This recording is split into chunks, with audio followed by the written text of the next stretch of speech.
tonight on Sally the Zombie Cheerleader's School of Horror, we descend back into the undead underworld of Kolchak, and this time we're taking the underground tour. Creepy corridors, crusty corpses, and one cranky immortal with a medical degree in murder. And no, we're not talking about a grunge band reunion. I'm talking ghouls, glitter, and government-grade gaslighting. Welcome to the 1973 made-for-TV film The Night Strangler, where the city is Seattle, the vibe is clammy, and the killer? Well, he's a century-and-a-half-year-old creepster, draining women for that sweet, sweet neck juice. Forget Vegas glitz this time. Kolchak's got fog, fish markets, and a case so bonkers it makes Bigfoot look like a barista on break in the back of the Star. Oh, sorry. He's back, fleshies. The same reporter, minus the seersucker suit, sometimes, and even more suspicious death glares. Of course, armed with only a tape recorder, suspicious sideburns, and a fashion sense that screams, I fight evil, but I also manage a bowling league. Kolchak's diving headfirst into the murky tunnels of Seattle. And what will Kolchak find? Well, maybe a Victorian murder lab, a ghost tour gone gory, or possibly a killer who's basically Dracula's cousin with a stethoscope and an elixir fetish. Who knows? Stay tuned and find out. So gather your flashbulb photography, slap on some ghost repellent, and maybe install a crypt detecting app. Because tonight, we're getting strangled by the Night Strangler. Oh, and if you think skipping this class won't come back to haunt you, just wait till you hear breathing in your basement. That's not plumbing, fleshies, that's plot development. Now, if you're not afraid of something a little out of the ordinary,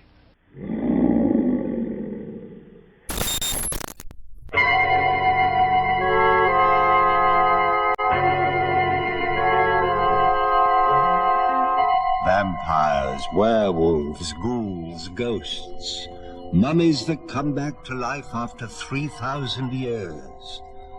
The magic moments of terror.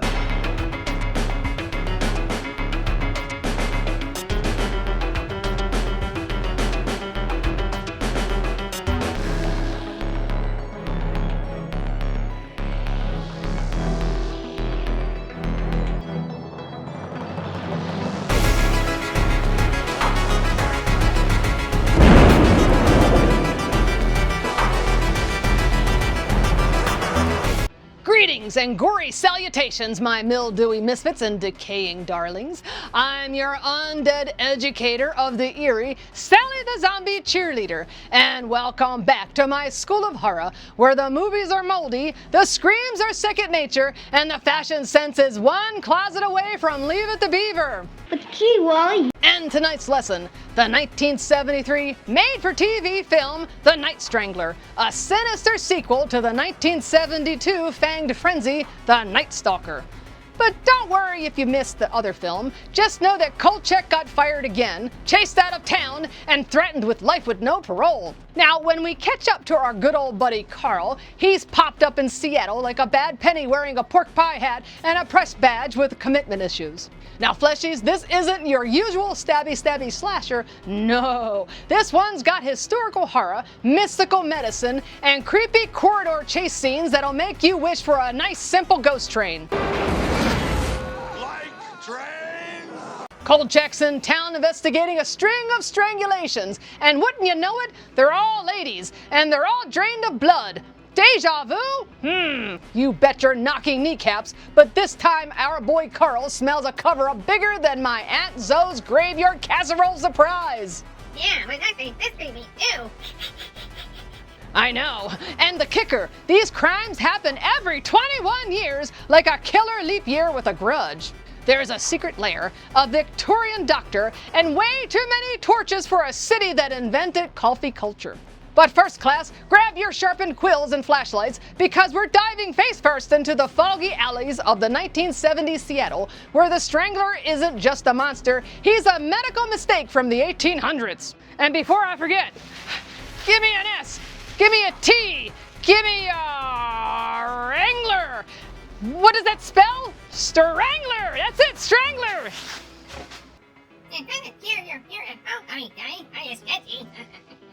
Alright, so get comfy, my creatures of the crypt. It's time to meet a monster who doesn't just want your blood, he wants your life force, and a souvenir scarf probably. So shuffle up close to your screen, grab your cutest crystal ball, and summon your undead study buddies because it's time to raise the dead and the volume because this blood-soaked broadcast bites back. What am I talking about? Well, it's the 1973 made-for-TV film The Night Strangler, of course, where Seattle fog rolls thick, corpses go cold, and creepy old docs drain fleshies like a vampire at a blood bank. It's got suspense, tunnel skulking, and a villain who's less Count Chocula and more like Count Chokes-a-Lot, like your creepy undead uncle who hugs way too hard. Sure, the effects might whisper bargain bin, but the vibes! They're mustier than a mummy's muffler and twice the toe tapping. Well, we're waiting. Oh, fine, I'm getting there. Welcome to Sally the Zombie Cheerleader School of Horror and the Night Strangler Spectacular. So grab your popcorn, your favorite severed limb, and get ready to tiptoe through the terrifying tunnels of Seattle, where every shadow could be a strangler and every steam pipe hisses like a zombie with bronchitis. All right, class, settle down, settle down. But before we sink our zombie chompers into a series of strangulation scandals, stinky steam tunnels, and sinister Seattle shenanigans. Oh, okay, I'm getting there. But before we get snarled in a snare of a sneaky strangler, jumbled in journalistic jinxes, and buried beneath baroque, bone-dry, bureaucratic babble. Okay, I'll stop there. Let's discuss today's objectives for the class. So grab your seats, fleshies and fiends, sharpen that number 2 pencil, and start taking notes. Come in discuss. Send more paramedics. Okay, creeps and crypt crawlers, what frightful facts will our decaying disciples learn by the end of tonight's class on the Night Strangler that they didn't know or didn't want to know before tuning into tonight's terrifying telecast? Discover how to turn your tabloid career into a cross-country crypt tour. Oh, and bonus points if you get fired before the first commercial break. You're fired! Learn why suggesting stranglers in the Seattle Underground during a press conference will earn you more side eyes than a ghoul at a Botox party. You are fired! Evaluate how wearing a baggy blue suit, wielding a tape recorder, is the ultimate cosplay for chasing undead doctors through subterranean spas. Examine how saying, "I think there's a 144-year-old strangler under the city," gets you a first-class ticket to Unemploymentville. You're fired! Identify the top red flags that your city is harboring an immortal maniac. Unexplained fog, a 21-year annual cycle of bloodless female corpses, oh, and bureaucrats sweating more than Sally at a hot yoga seance. Now, for materials, all you really need is me, Sally the Zombie Cheerleader, and a decent sense of doom detection. Oh, and pay attention, because there will be a test at the end of the lesson. And bring your notepads, your ghost hunting gear, like a flash camera from a haunted pawn shop, a trusty tape recorder, and maybe one crusty cranky editor who's allergic to facts and fun. You're fired. Oh, and the class assignment? Well, we'll get to that soon, but first a few Sally fun film facts about the Night Strangler.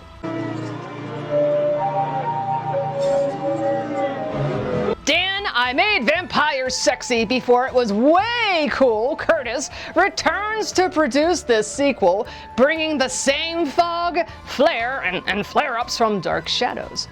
Honestly, the man probably has a vampire clause in his contract. And those spooky subterranean scenes weren't just cheap studio tricks. Seattle really does have an underground city. Now, after the Great Seattle Fire of 1889, Seattle rebuilt on top of the old ruins.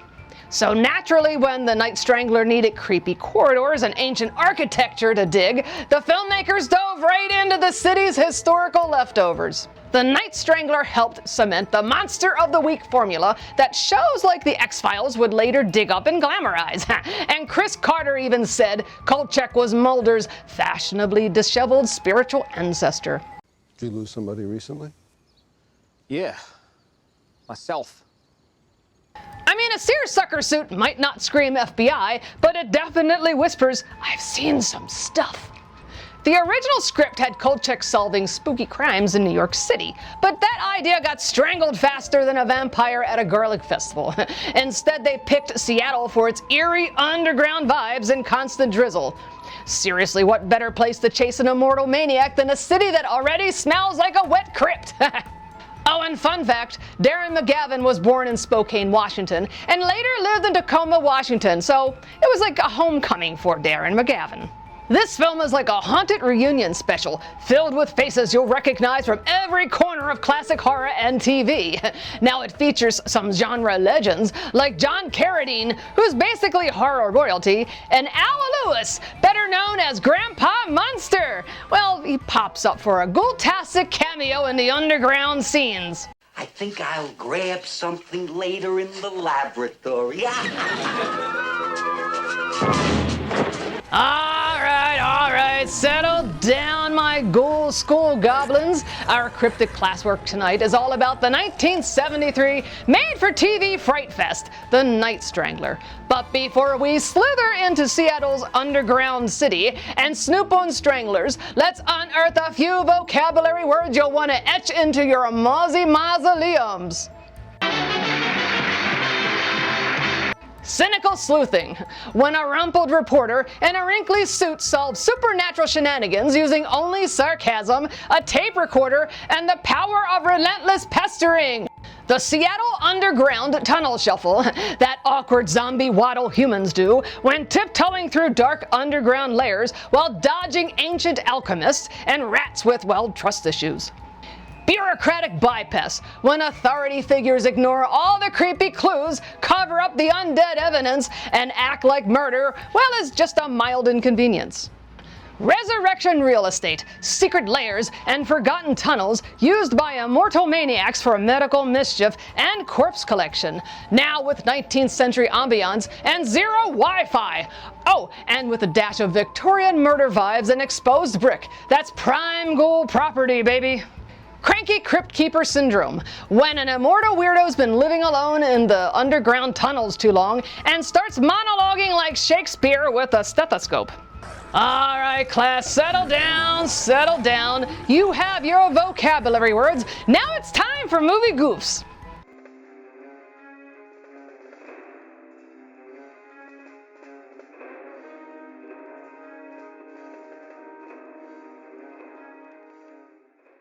In the scene during the Kolchak Dr. Richard Strangle-Off, Dr. Richard's hair is slicked back like a vampire Elvis. Now cut to the next shot, and poof, it's fluffier than a freshly plucked grave pillow. Now continuity must have taken a lunch break, or maybe the doc moonlights as a hair model for undead salon ads. Kolchak and researcher Mr. Berry each refer to a photo of Civil War surgeon Dr. Richard Malcolm multiple times, but it's clearly a drawing. Researcher Mr. Berry traces the Night Strangler activities all the way back to the 1870s. Now, all of the old newspaper headlines report a murder in Pioneer Square. Well, that name wasn't adopted until 1970 to replace the original name of the neighborhood, which was Skid Row. The fog in Dr. Malcolm's lair is clearly generated by a fog machine, which is just out of sight at Kolchak's feet. The discharge can be seen flowing away from Kolchak quite rapidly, as if pushed by a fan. The Seattle Underground is incorrectly represented as having buildings 3 stories tall and streets. Well, there are at most only 1 story of buildings left, and no streets are left in the underground. All right, class, you have your vocabulary words and movie goofs checked off. Your assignment is to watch the 1973 made-for-TV film, The Night Strangler. I see dead people. Oh, hey, Skelly Cat, I'm feeling a little peckish. Do you want a nibble? No, What? they're fat, Oh, they're fat. hey, well, before you shamble off with your homework assignment, here's a little behind the graveyard gossip for you. Did you know The Night Strangler was meant to be a second in a full-blown trilogy of terror? That's right. After The Night Stalker slayed in the ratings like a vampire at a blood buffet, ABC ordered the sinister sequel with the hope of turning Kolchak's kooky career into a whole series of creepy capers. At least that was the plan. Now, one more TV movie, The Night Killers, where Kolchak was gonna uncover body-snatching androids in Hawaii. I mean, come on, think about it. Sun, surf, and sinister cyborgs. This would have been a tiki terror dream come true. But alas, The Night Killers never made it past the graveyard gates. The script was written by the same duo, Jeff Rice and Richard Matheson. You know, the brains and brawn behind those stories. But ABC ghosted the project faster than a ghoul on a dating app. Oh, but don't moan just yet, my moldy misfits. Instead of another TV movie, Kolchak clawed his way into his own 1974 weekly series, Kolchak the Night Stalker. Alas, only 20 episodes aired, but its undead fingerprints are all over modern horror TV. Think X-Files, but with less alien probing and more polyester panic. So next time someone calls you kooky for investigating vampires, zombies, or immortal mad doctors living under Seattle, just say, if it's good enough for Kolchak, it's good enough for me.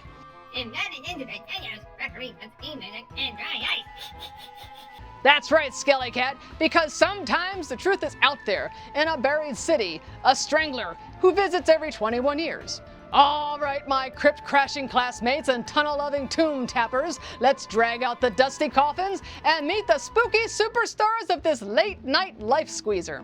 Of course, Darren McGavin, again as Carl Kolchak, our sassy seersucker sleuth. McGavin wasn't just Kolchak, he was the blueprint for the wisecracking monster chaser. Now, before The Night Stalker and The Night Strangler, McGavin had done everything from westerns like Riverboat to courtroom dramas, The Defenders. But most mortals remember him best as the leg lamp loving dad in A Christmas Story. It's a major award. A major award?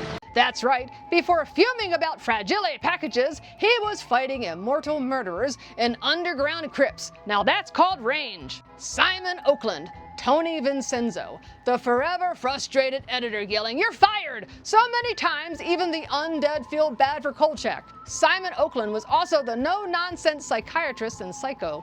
Yeah, that guy who explained Norman Bates' mummy issues with a booming voice and a scowl to match. He made exasperation into an art form. I got the whole story, but not from Norman. I got it from his mother. Joanne Flugg as Louise Harper, the spunky researcher and Kolchak's quasi-love interest.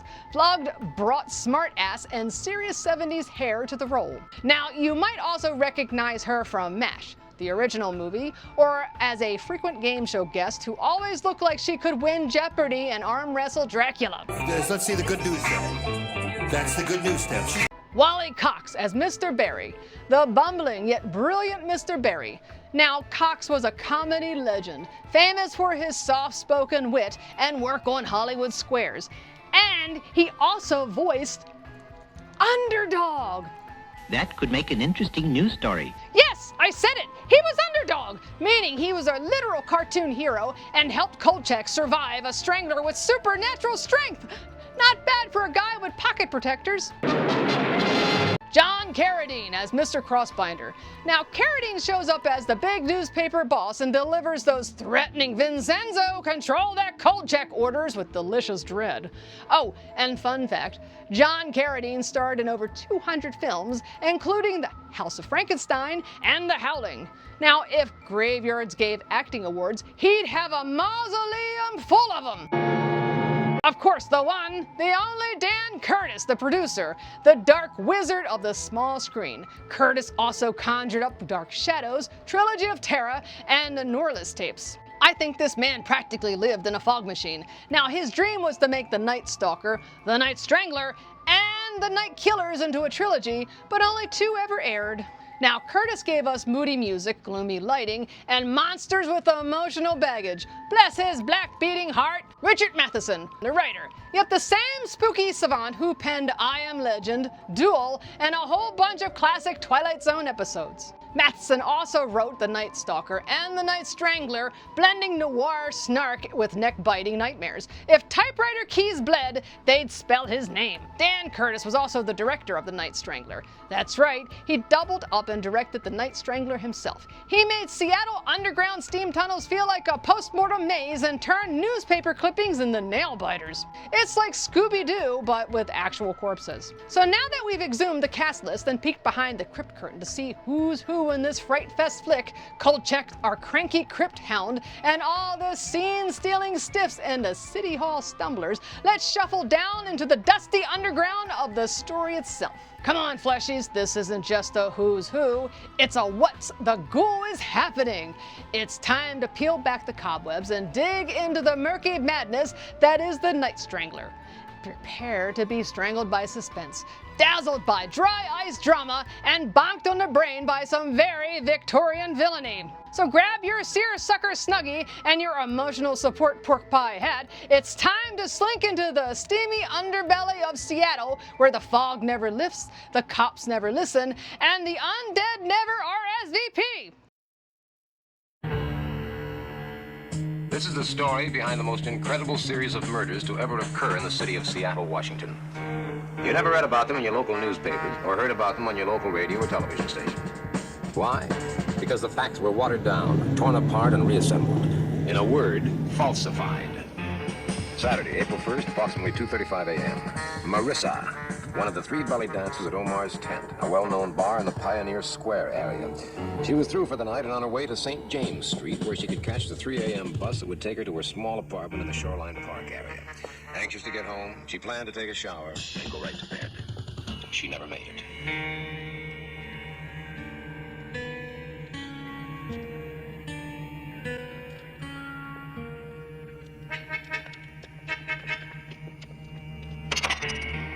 Someone there?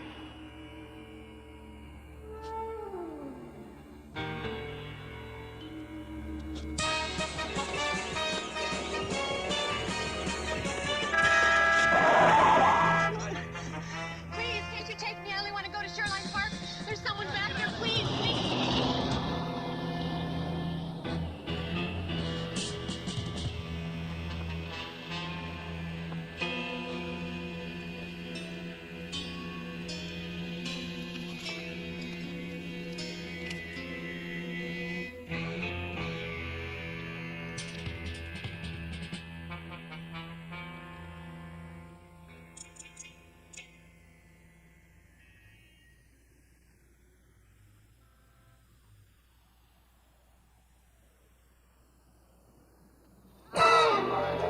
A few nights later, in the bar room of the Seattle Press Club, one Tony Vincenzo by name, city editor by profession, bilious grouch by disposition, renewed acquaintance with a dear old comrade of the Fourth Estate. Hi, Mr. Vincenzo, how are you? Okay. Good. The usual, Mr. Vincenzo? Yeah.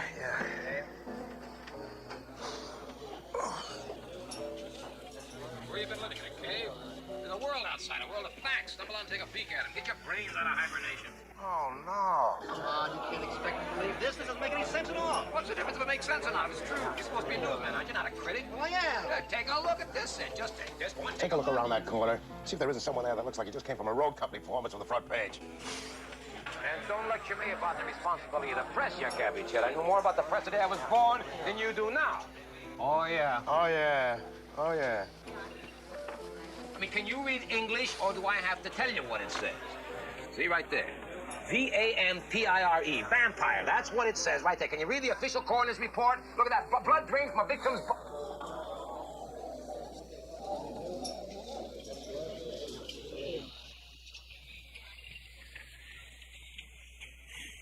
There's nothing wrong with me.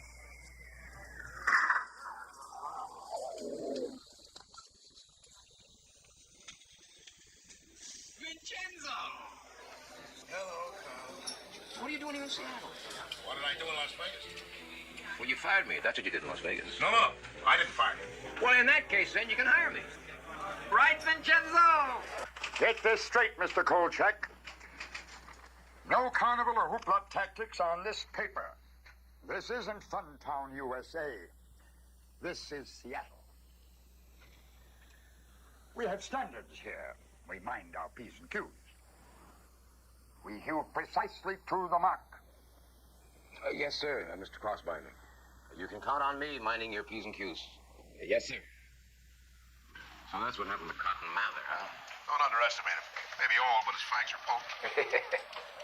So, what's my first assignment? What's the matter? Okay. Murder 1, 3 days ago. A belly dancer named Marissa. She was strangled in an alley. Tuesday, April 4th. First stop police headquarters to introduce myself and see if any later information had come in about the Ethel Parker killing. There was nothing new.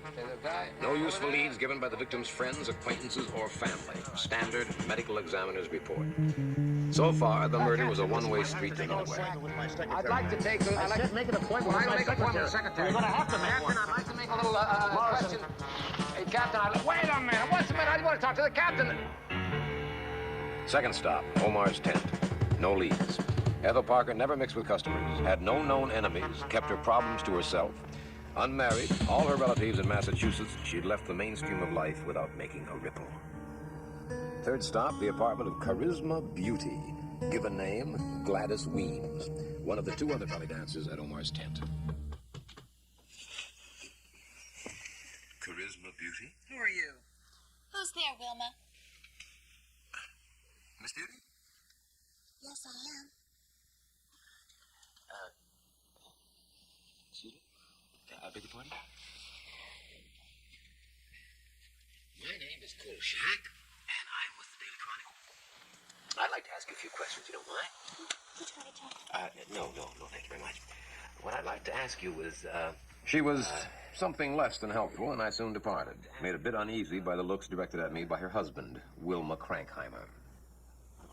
Fourth stop, the floating premises of Louise Harper, last of the belly dancing trio at the supper club. Scheherazade? Louise Harper. Oh, hi. I'm sorry I can't talk to you now. I'm late for class. I, Listen, if you want to sell me something, come back later. I must tell you, though, I really don't have any money for extras, so you're just wasting your time. Yeah, but Listen, I'd like to talk to you. I am so late for class. Professor Graham will kill me. My grades are not too good as it is. How I'm ever going to graduate, I will never know. There simply is not enough time to do all the things that I've got to do. May I introduce myself? My name is Kolchak of the Daily Chronicle. When could I ask you some questions about Ethel Parker? You'll have to come by the club. That's just about the only time I have to talk to you. I am so late, I know he's going to flunk me. Thanks for the information. Don't mention it! You know there's been a murder, don't you? I also know that Seattle is the Northwest's largest seaport. Men come and go like the tide, and the murderer is probably in Yokohama by now. Bye! She was wrong. He was still in Seattle, working up his list of victims.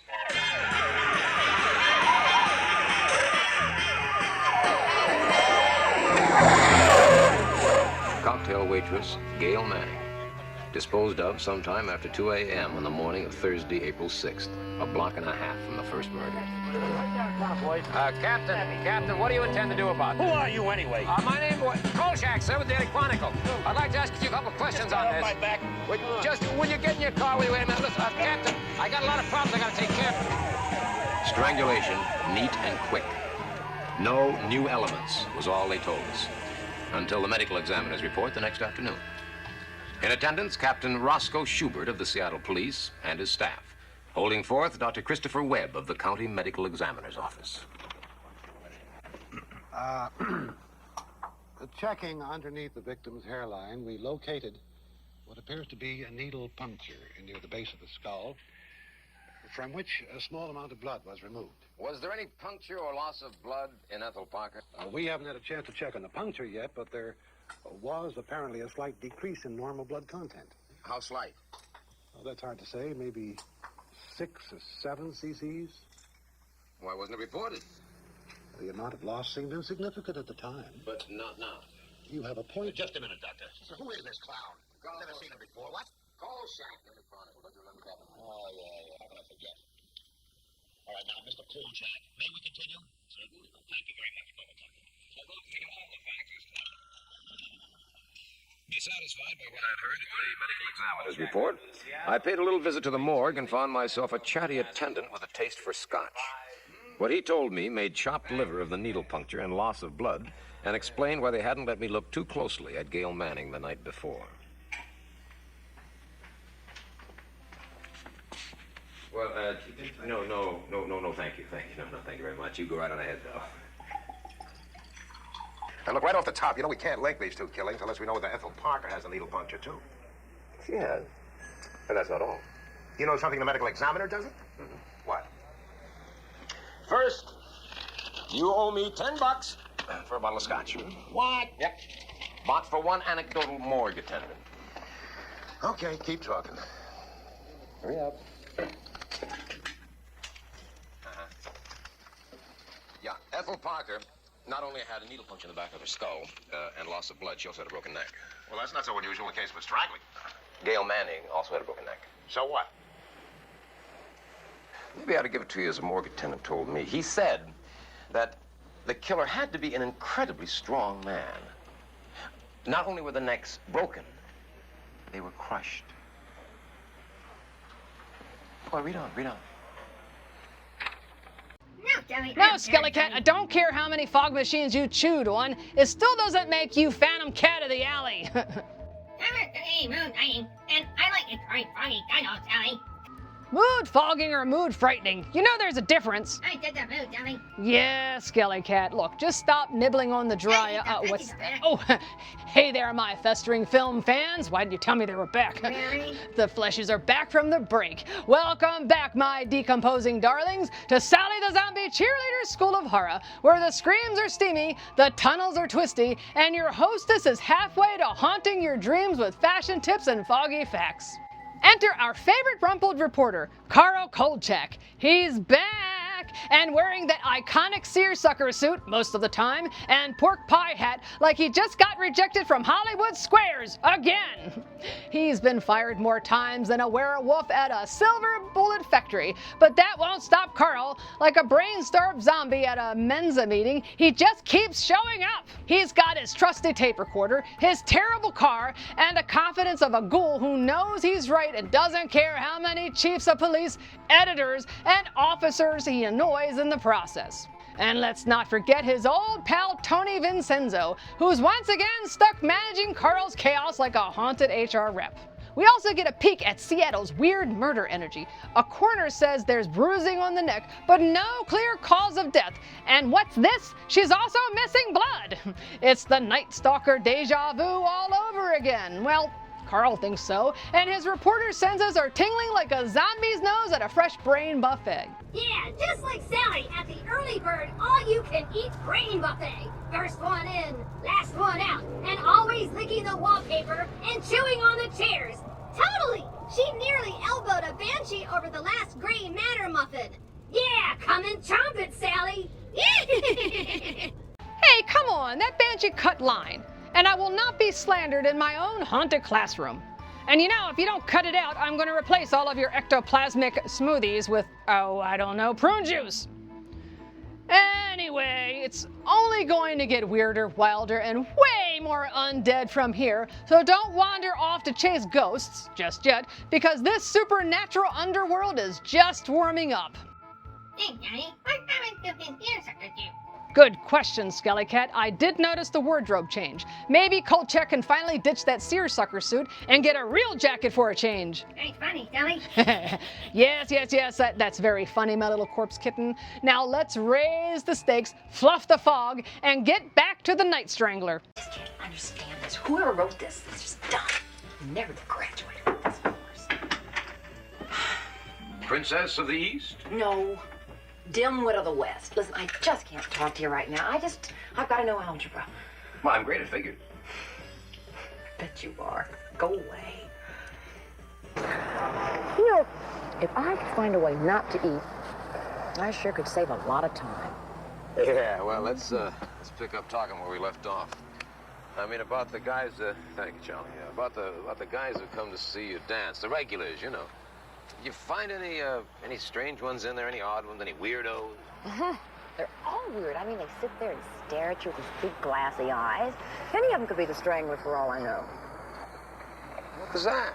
Oh, that's the underground tour. A what? The underground tour. It goes down underneath Seattle. Oh, you're kidding. Yes, there's ruins underneath the streets here, what they call Old Seattle. Isn't that right, Wilma? Oh, I don't know. Here. Oh, thank you. I just love these sandwiches. I was talking about the underground, wasn't I? Yeah, you were, honey. There was this big fire back in 18-something or other, and for some strange reason I don't know about, they built it all back up, twice as big as it was before. Isn't that right, Wilma? Come on, Gladys, it's almost showtime. Although research was never one of my favorite pastimes, I called in the services of one Titus Berry, guardian of the secrets of Seattle, buried in the morgue of the Daily Chronicle. Here we go. Thanks. Most welcome. I envy you. You do? Research. That's where the joy lies. Joy. And the fascination. Let the others scurry about gathering their contemporary bits of gossip. This is where the meat is found. Meat? Yes. For instance, no one has yet mentioned the distinct resemblance between this current series of strangulations and another series in the year 1951. Or was it 52? Yeah, similar. Oh, extremely similar. Really? He wasn't exaggerating. On March 27th, 1952, one Myra Johns was discovered strangled in an alley in the Pioneer Square area. On March 30th, a second strangulation took place in the same area.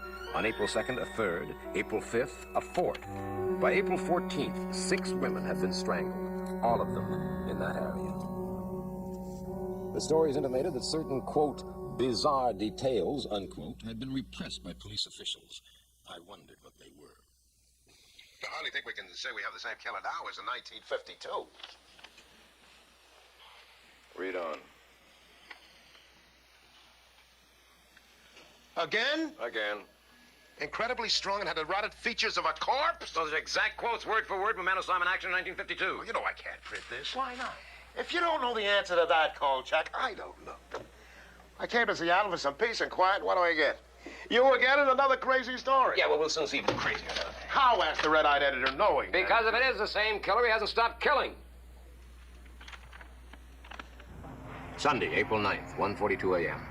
Joyce Gabriel, on her way home from a late date, didn't know it was a bad idea to be in the Pioneer Square area late at night.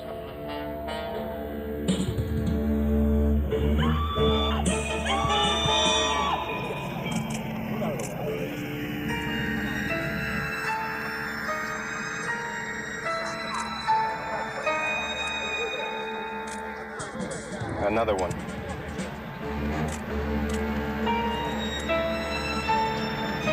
Settle down, Miss Gabriel. I never saw anything like that in my life. I don't know why he didn't chase me after he killed her. I just, you know, I ran as fast as I could until I saw you. Now listen, I'm telling you for the last time, I'm getting sick and tired of you butting into my business. Now, will you please let me ask the questions, Mr. Kolchak? Certainly, Captain. All right. Certainly. What did he look like? Are you deaf? Now, look, get rid of that tape recorder, too. Now, what did he look like? Oh, God, I hope I never see a face like that again. He looked like a dead man. Like a what? Like a dead man.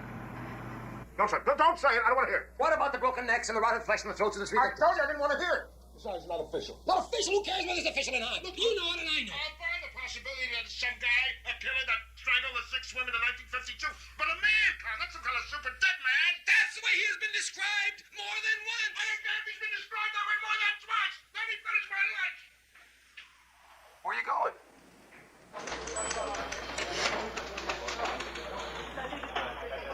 There. An open invitation to the killer. Listen to this. I intend to walk the streets of the Pioneer Square area every night from now on. Just let him try to kill me if he dares. He may be sick, but he's not crazy.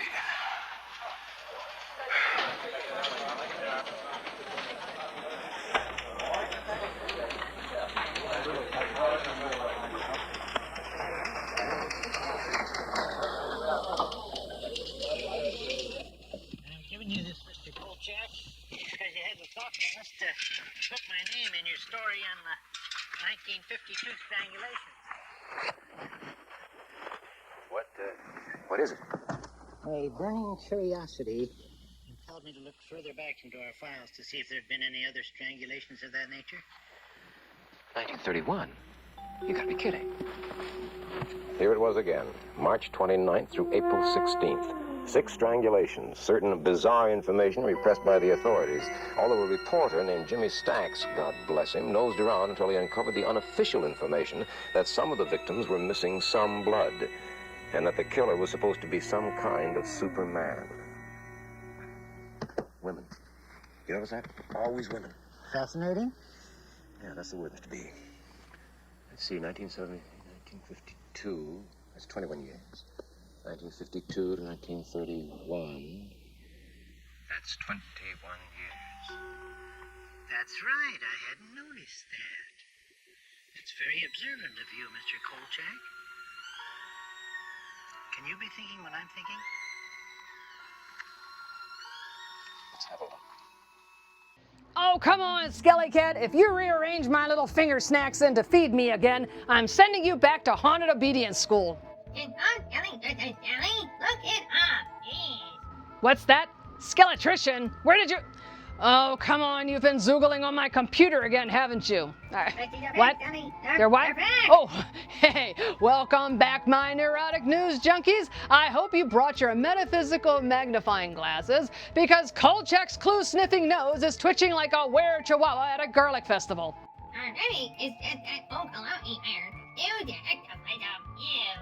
Yeah, who knows? Either way, Carl's digging into the mystery like I dig into a midnight brain buffet. Messy, obsessive, and completely uninvited. And after a second drained body turns up, Kolchak's like, yep, not natural, not normal, definitely got foul play vamp written all over it. Now, enter some juicy new details. This ghoul isn't just strangling and draining willy-nilly, he's timing his kills like clockwork every 21 years. I mean, talk about a creepy calendar commitment. The only thing I do every 21 years is re-moisturize.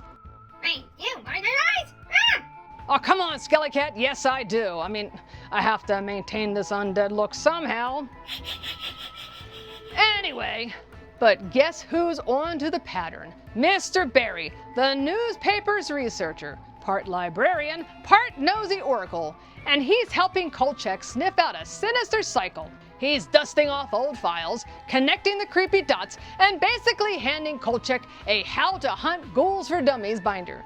Now give that man a raise, and maybe a sage-scented candle for all that graveyard stank he's inhaling. Now Kolchak finds out that the previous victims died in the exact same eerie way, bloodless bodies dumped like expired takeout orders. Of course, the cops are more dismissive than a vampire at a suntan convention, but does that stop Carl Kolchak? Nope! He puts on more crinkle in that seersucker suit and storms on. Oh, and it looks like the seersucker suit is back. I mean, I guess he can afford 2 suits now. Maybe he'll keep his job this time and not get fired. Hey, Sally, for a guy who keeps getting fired, he sure does clock a lot of overtime. Yeah, maybe he's just in it for the free morning coffee. Nothing perks you up like sipping espresso next to a corpse. Yeah, fleshy flavored cappuccino. Oh, come on. You two are just jealous because Kolchak has better hat game than the 2 of you combined.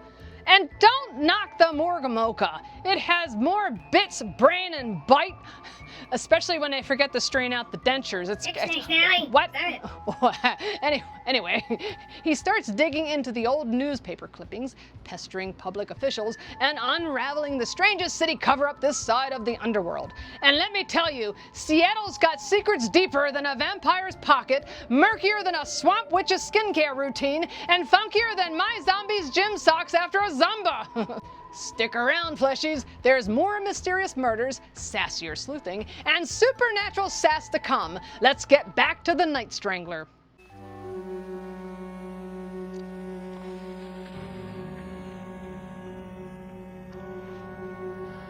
Mr. Barry, Mr. Kolchak, shall we try for 1889?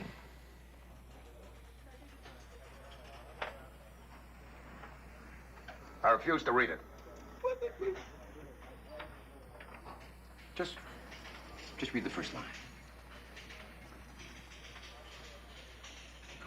Come on. Read the first line. Come on, do yourself a treat. Come on. 5 identical sets of murders every 21 years since 1889. Identical? Oh, come on, Kolchak. Hey, almost identical. There may be more than 5, too. The record stopped in 1887 when the Chronicle was founded. I'm going down to Olympia tomorrow and check out the... don't rush it. Read the 1910 eyewitness description. I'll read it to you here. Oh, it's great. The maniac had the strength of 10 men in the face of a corpse. Cheekbones protruding through the flesh. Hold it. Just hold it. You really and truly expect me to print that story with a corpse that's been running around, strangling people and crushing their necks for the past 84 years?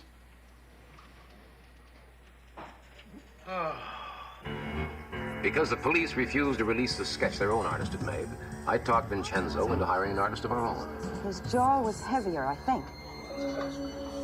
That's closer. But more bone was showing through. Like this? Yes. Is that what he looked like? That's what I saw. Monday, April 10th, 2:07 p.m. 4th of July came to Seattle early that year. All the fireworks exploding at the police headquarters. 90% of them directed at me and Vincenzo. You know what I call that? Irresponsible yellow journalism. Fast buck journalism. The kind of seamy journalism one might expect to find in some second-rate metropolis. The sordid brand of journalism, which is based not on the public wheel, no, but on the private cash register. Psychologists call it déjà vu, the distinct impression of having had the same experience before. That's what it was, all right, in spades. Item: we had no right to throw the public into a panic. Translation: tourist season was coming up and Seattle couldn't survive without it. Item: we had no evidence to support our statement that there might be a connection between the 5 sets of murders since 1889. Translation: we knew more than we were supposed to. Item: the authorities were going to keep a watchful eye on us, particularly me, from now on. Translation: after a beef hiatus, I had, once more, taken up permanent residence inside a pressure cooker. Step number 1 in my fact-finding project took me to the main library, where I spent the rest of the evening checking through their microfilm collection of Seattle's newspapers. The murder trail apparently came to an end in 1889. But I found out something very interesting. As near as I could make it out, every set of murders had taken place over a period of 18 days, which meant that our killer, whoever or whatever he was, only had a week and a day to find his last 3 victims. That night, about 11:45, he reduced the number to 2. Hold it, mister. Identification, please. Yeah, identification, sure, right here.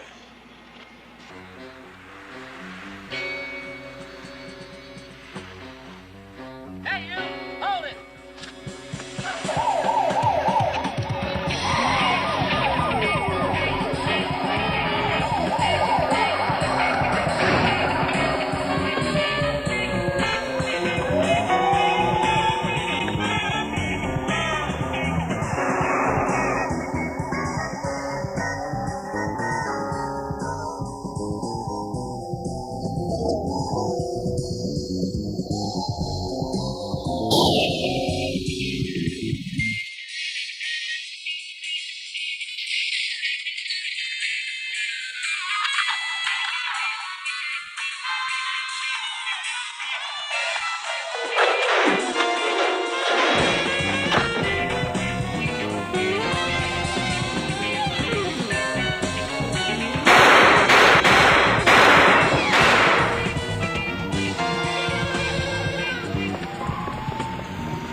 We didn't see anyone.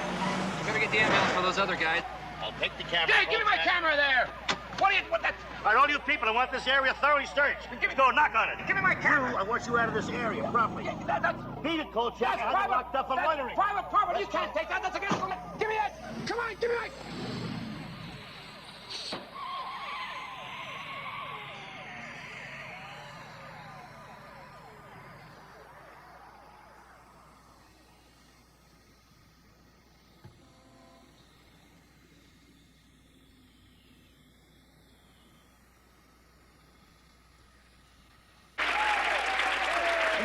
Responsible for the underground tour of Seattle's forgotten city beneath the modern streets of Seattle. That mouthful was devised by the man I'm about to introduce. Author, journalist, Mr. Bill Spidell. Thank you, young man. Welcome to Seattle's underground tours, folks. Before I go on, I want to tell you about Mother damnable. After completely striking out on my efforts to get Schubert to return my film of last night's wipeout of the Seattle police, I decided to try another angle. Make room for the underground. I telephoned my belly-dancing undergraduate friend and asked her to attend an afternoon tour of the underground with me. Confession of a Newsman, Chapter 1. Her being with me had nothing to do with the story. Those kids from Seattle High School spent 5 successive Saturdays back in spring of 1965 cleaning up no less than 10 tons of debris down here so that people like yourselves wouldn't break your necks while walking around. All right, watch your step through here. You gentlemen can help the ladies, huh? Twice a day when the tides came in, the sewer system backed up and came right in with it. Flooding every water closet, turning it into a fountain. I'll tell you, kids in those days weren't raised on Dr. Spock. They were raised on the tide table. Hey, watch your step. Let's go this way. It was like another world down there. The world of yesterday. Sidewalks and storefronts just as they'd been left after the fire in 1889. Windows built to admit the light, admitting only darkness now. Ground floors of office buildings now, the unused cellars of those buildings. The tomb of old Seattle just beneath the living streets of what Seattle is today. Come on, Skelly Cat, you can't build a haunted litter box in the closet. The janitor already called an exorcist.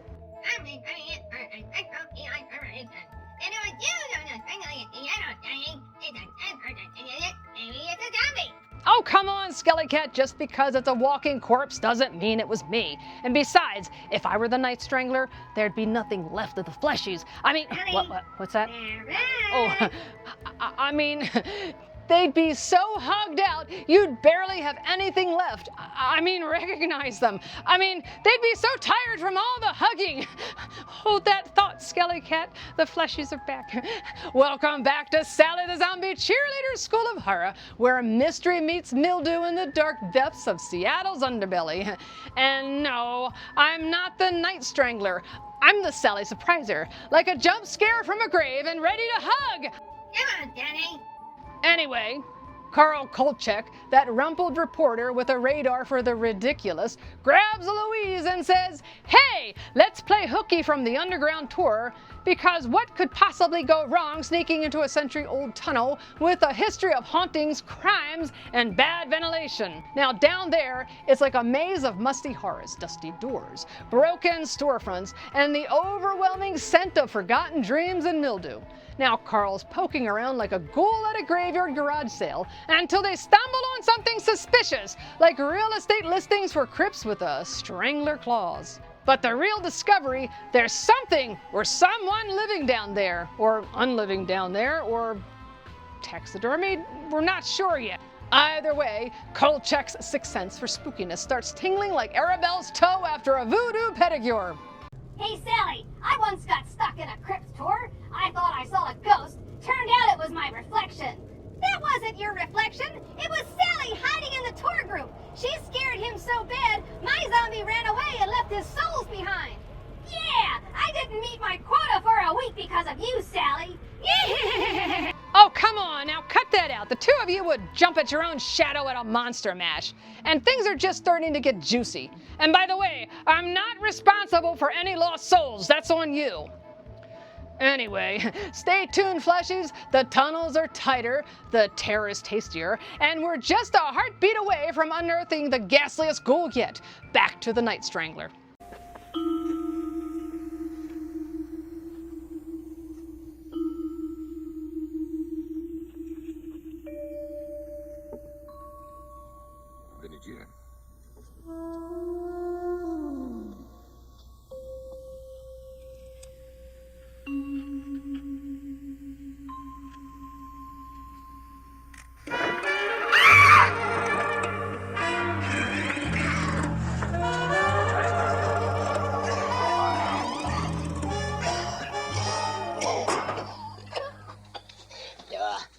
Too old for this.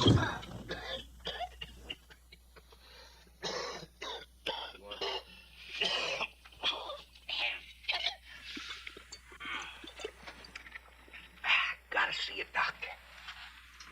Arthritis. Bad stomach.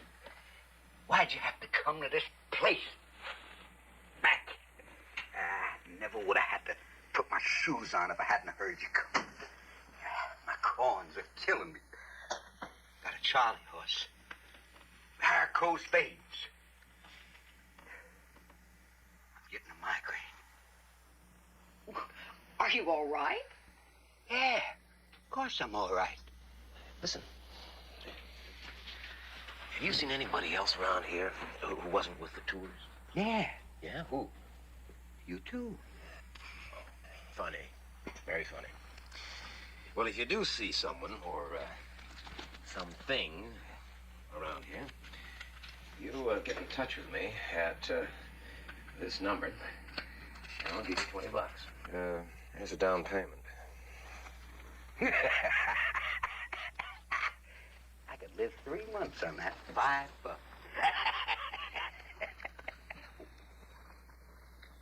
Oh, no, thank you. You me.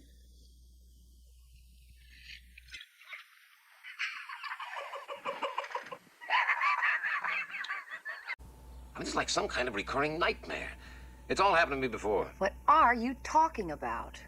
Well, last year in Las Vegas, when I was working for Tony Vincenzo, I uncovered a series of murders that turned out to have been committed by a vampire. Oh. No, a real vampire. A real out-of-the-coffin-at-night go-for-the-jugular type vampire. You don't believe me? No, well, neither did the cops up there, neither did the FBI, neither did Tony Vincenzo, until finally they had to. Well, as it turned out, however, they put a cap on my story, prevented me from writing about which I had seen with my own eyes, by hanging a murder rap over my head. Murder?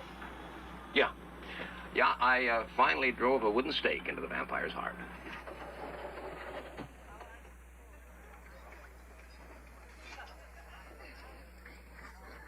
Well, what do you think?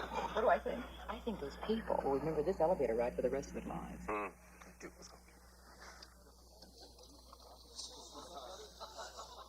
don't know. I'm beginning to wonder whether maybe it isn't them. Maybe it's me. Listen, I think I know somebody you should see. There's this lady who's a teacher at the university. Well, she teaches anthropology. And she's involved in just, every crazy subject there is in the world. Yeah? Ghosts, demons, vampires, and ghouls. You know, you just name it. You probably won't get you crazy about her, but she's got to be the one you talk to. Yeah? What's her name? Professor Crabwell. What? How can a man over 100 years old retain his vitality? Is it possible?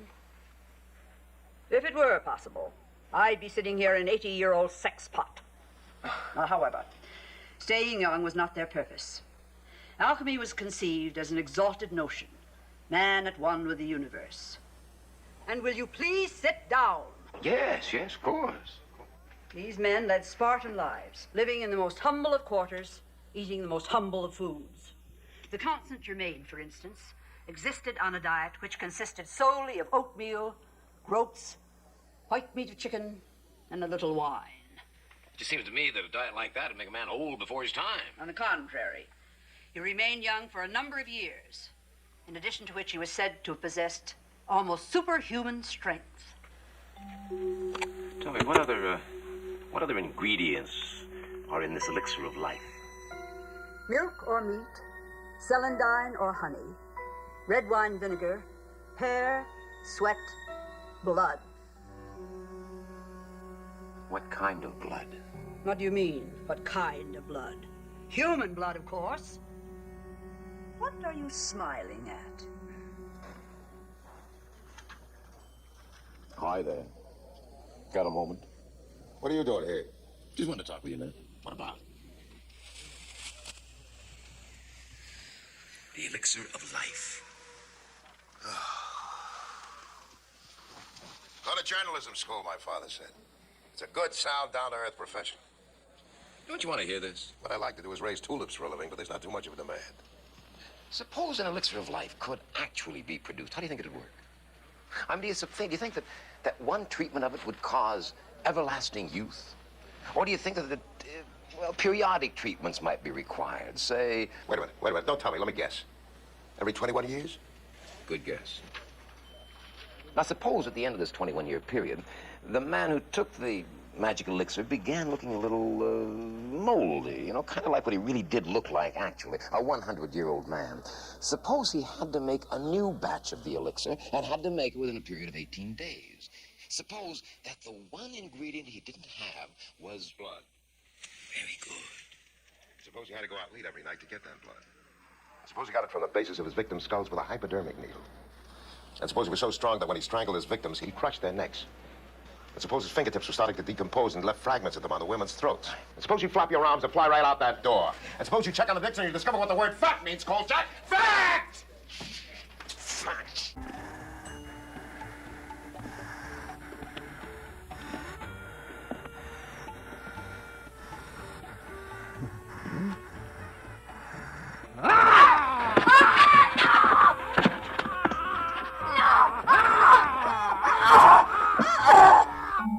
Thursday, April 13th, 1:25 a.m. The dressing room in Omar's tent. Charisma Beauty was plain old Gladys Weems again. Dead, strangled with a broken neck, blood syringed from the base of her skull. Wilma Crankheimer was still in shock. So was Louise Harper. She'd found the body after her performance. And I wasn't doing so well myself. Captain, I'm going to talk to you about something. Hey, wait a minute, come on! This is very important, Captain! Now it's time for Sally's cool ghoul art, submitted by her faithful fleshy fans.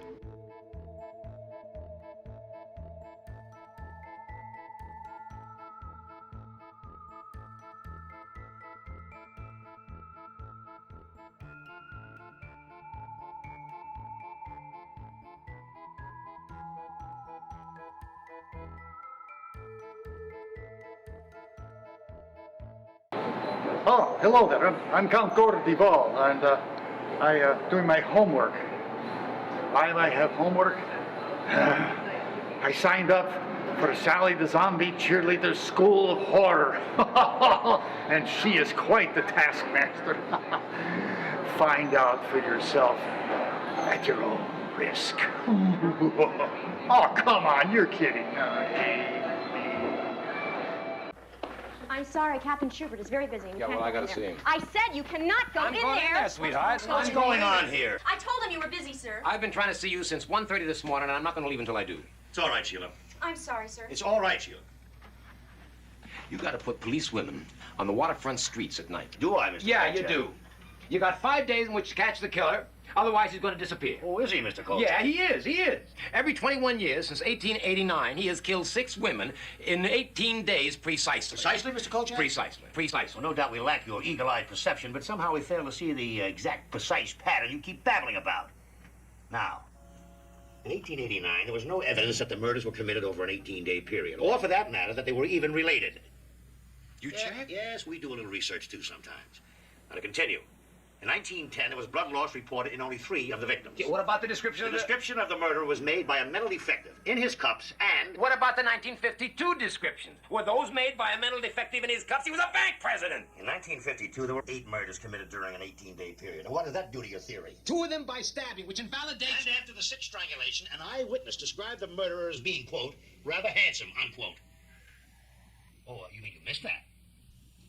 Well, Well, the witness obviously made a mistake. I mean, he had to. Did he, huh? Yeah. Tell me something, Ed. If it's the same killer, why no signs of rotted flesh on the throat of last night's victim? And one last question. Why am I wasting my time on you? Facts obviously mean nothing to you at all. There is one last fact, Captain. By next Tuesday, that killer's going to disappear for 21 years. And the way your police have got the Pioneer Square area bottled up, he isn't even going to show his face. Which face is that, huh? The rotted one of your so-called super killer your newspaper saw fit to print? So-called? I saw that so-called super killer wipe up the streets with your so-called police force. I had pictures to prove it that you wouldn't let me print.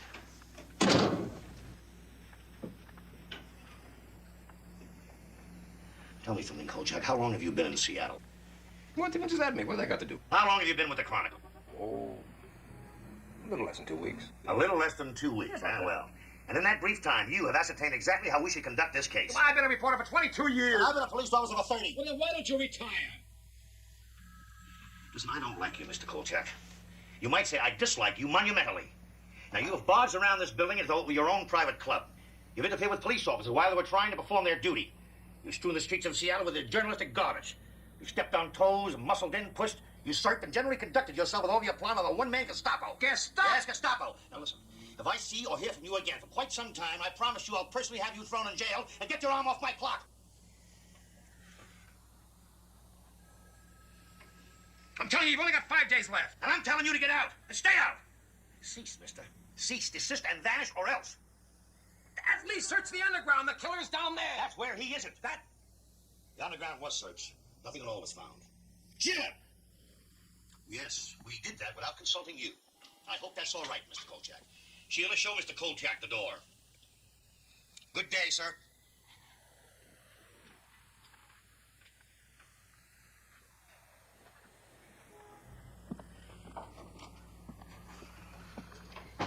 Kolchak! Oh, get him here. Coming, Mother.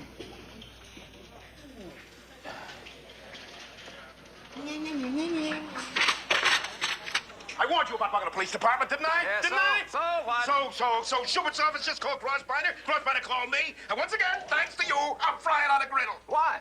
Why? Are you for real? You barge into Schubert's office and tell him how to run his case, you tell me he's suppressing the news, and you ask why? He is suppressing the news. He doesn't know how to run the case. The killer is down there, Tony. He is down there. Well, why did in they the get him out of underground. there? Because he is hidden away someplace that nobody knows. Then how the heck can they get out of there? By breaking open the walls. I don't know. Listen, Crossbinder's got some influence in town, hasn't he? What about it? You have got to talk him in to pressuring the police, forcing them to do what I want him to do. You know what you just said? Well, of course I know what I just said. I just said it, didn't I? No, you don't know. It's finally happened, Kolchak. You've got schizoid. No. You'll be wearing robes in the crowd No, next. no, no. I'll tell you what's finally happened, Tony. You have lost your guts. You have sold out. Sold out? Sold out. Why, you miserable, egocentric... You are off the story. I am what? You heard me. You are off the story.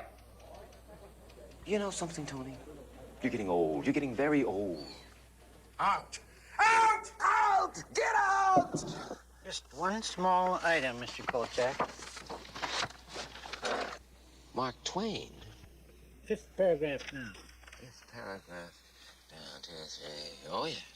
Mr. Twain noted with typical dryness of tone that he had a most intriguing conversation with a local physician who claimed that physical immortality... Oh, this is very good, Mr. Barry, very good. And physical mortality was not only possible, but probable, indeed practical. Mr. Twain remarked... Yes, the physician's name is Dr. Richard Malcolm. You wouldn't have anything on this Richard Malcolm, would you? Just one small item.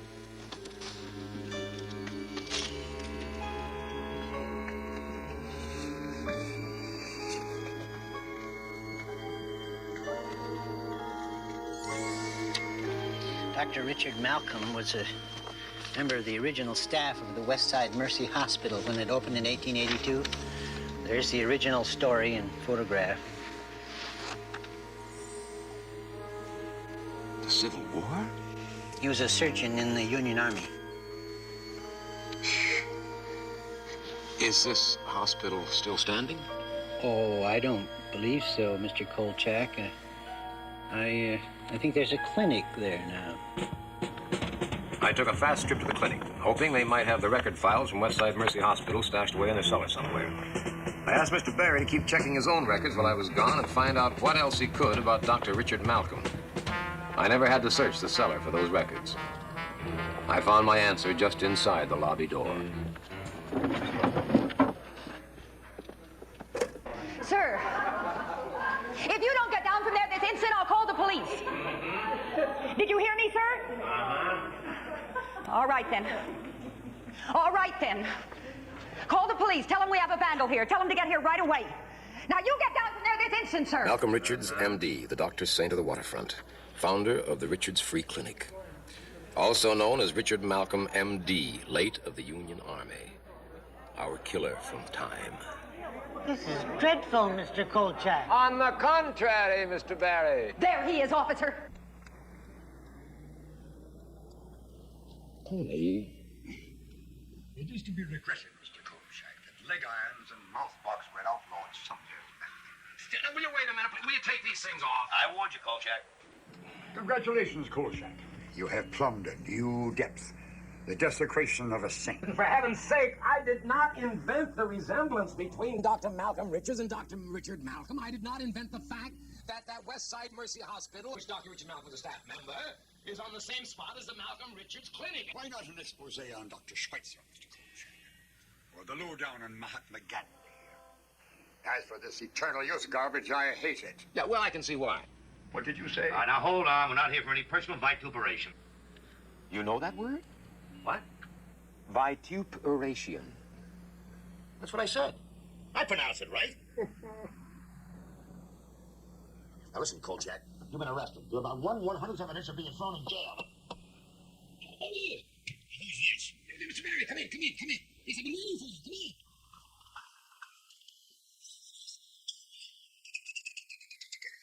Yes, I thought perhaps... Don't you know him? He works for you. Down in research, sir, for 35 years. Good God. Yeah, and research, of course, being the meat of it. Here we are. Mr. Richard Malcolm lived in New York City until 1868 when he moved to Seattle. Very good, Mr. Barry, very good. Several months before he left New York City, that is, 6 women were strangled over a period of 18 days, precisely. Their larynxes were crushed and their necks were broken. 2 of them had small wounds on the base of their skull. 1868, I might add, is exactly 21 years before the first group of Seattle killings, Mr. Vincenzo. Item, following the fire of 1889, in which the wife, stepson, and daughter died of smoke inhalation, Dr. Richard Malcolm disappeared. 1889, as we know, just happens to be the year in which the first Group of 6 killings occurred, Mr. Vincenzo. Yes, in 1910, Dr. Malcolm Richards appeared in the by now defunct West Side Mercy Hospital, of which, as noted, Dr. Richard Malcolm was formerly a member of the staff, and built his clinic over the original site. 1910, by coincidence, just happens to be the year in which the second group of 6 killings occurred, Mr. Vincenzo. Kolchak. Again, more broken necks and more missing blood. Now listen, Kolchak. Wait a minute. Wait a minute. In 1931, following reports that he had developed some kind of a, quote, strange degenerative skin disease, unquote, Dr. Malcolm Richards disappeared. Well, 1931, just by coincidence, happens to be the year in which the third group of similar killings occurred, Mr. Vincenzo. Your photos. Do you have any photographs? Yeah. Did you get some?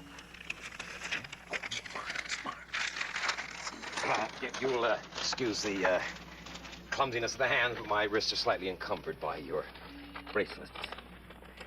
Now, this photograph of Dr. Richard Malcolm and the slightly doctored photograph of Dr. Malcolm Richards are identical down to the white scar above the right eyebrow. Huh? Now, this photograph was taken during the Civil War when Dr. Richard Malcolm was a surgeon with the Union Army. The photograph of Dr. Malcolm Richards was taken in 1926. It showed a man in his 40s. Now, how can a man almost 90 look like a man in his 40s? Oh, come on, Skelly Cat. If I drank a youth potion every time someone promised me eternal youth, I would be a glow-in-the-dark zombie by now. Hey, Daddy, you're ready. I'm dead. I think what to do if you enter undead fights or come back from the dead. Honestly, Sally, you're so ghastly, I couldn't tell if you were shocked or just shedding your face again.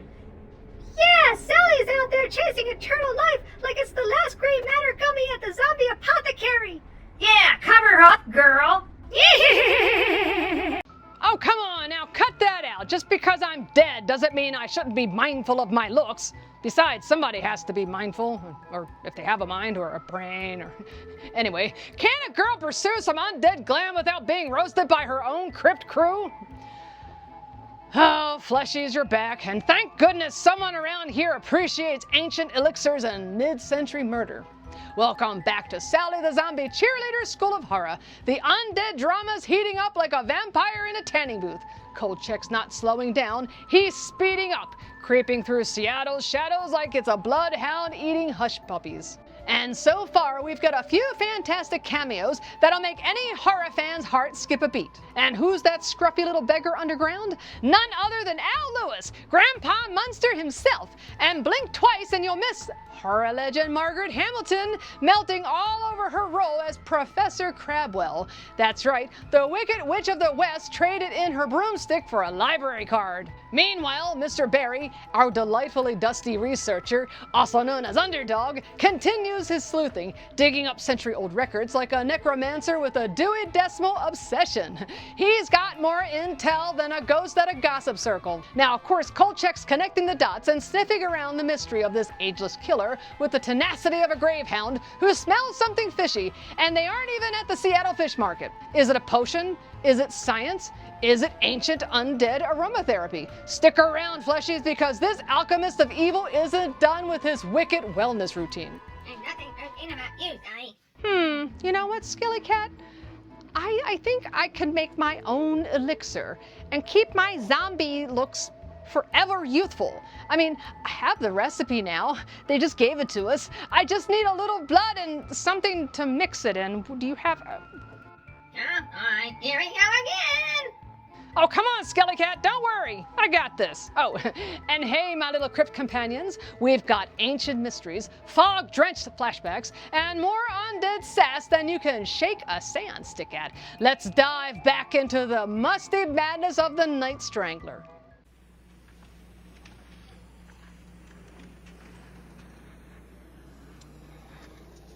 Facts, gentlemen. Facts. Well? Yes. Well? You shut up. Well. Fascinating. All right, what are we supposed to do now? Congratulate you? Find him, mister. Go down underground and search for him. You haven't searched enough. And put some policewomen in the area. Lure him out of his lair. And, Mr. Publisher, you might consider printing the stories. They are news, sir. Not hearsay. They are news. That will be enough, Mr. Kolchak.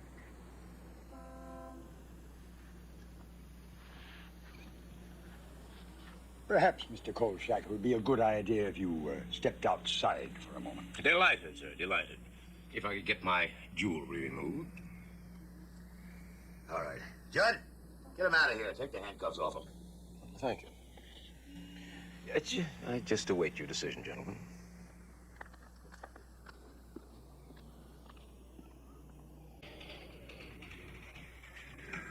Yes, sir. Well, man. Let me down. You get the pen out.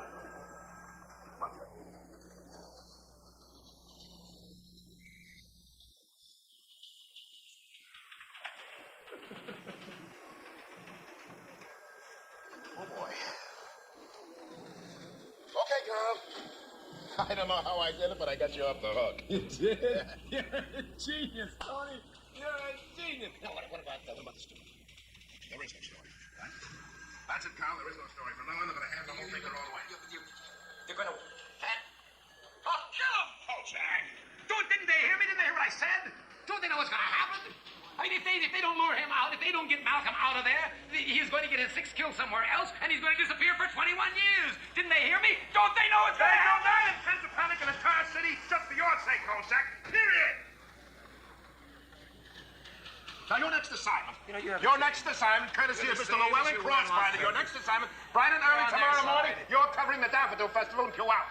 And you're lucky to get that.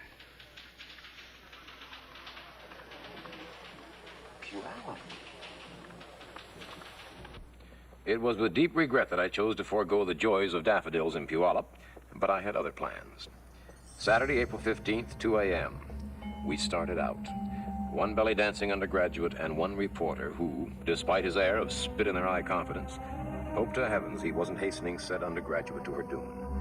It didn't help my conscience any that Louise Harper had agreed immediately to help me, angered as she was by the death of both her co-performers.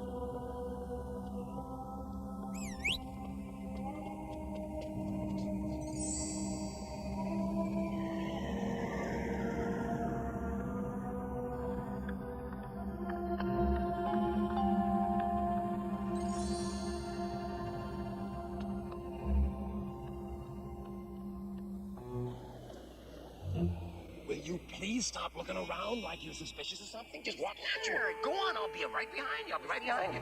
Just act casual.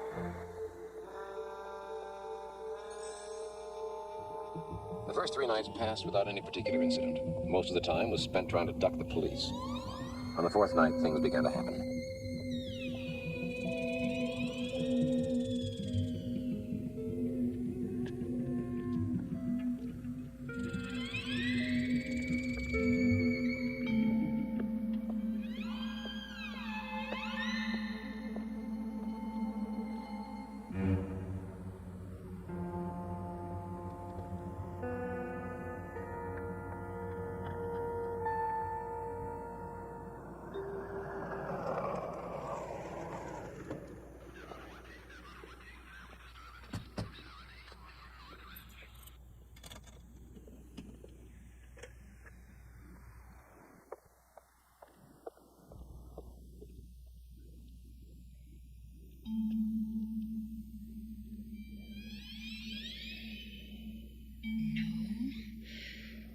I'll not look back.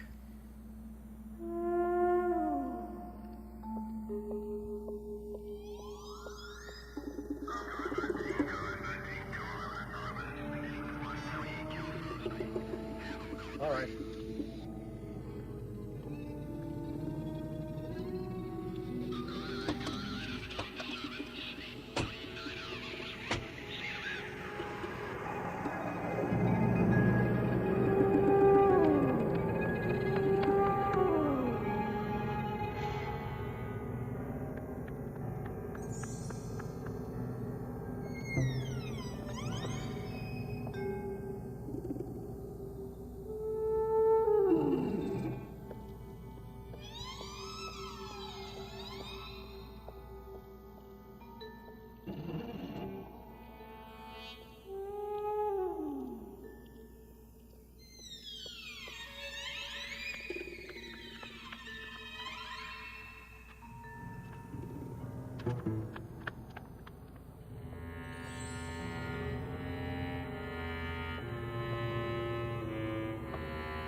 Okay, Kolchak, the party's over. Get in the car. Don, what are you doing down here? Why don't you leave me alone on my way? Get in the car. Get your hands off me. Get your... Don't push. Shut up. Don't...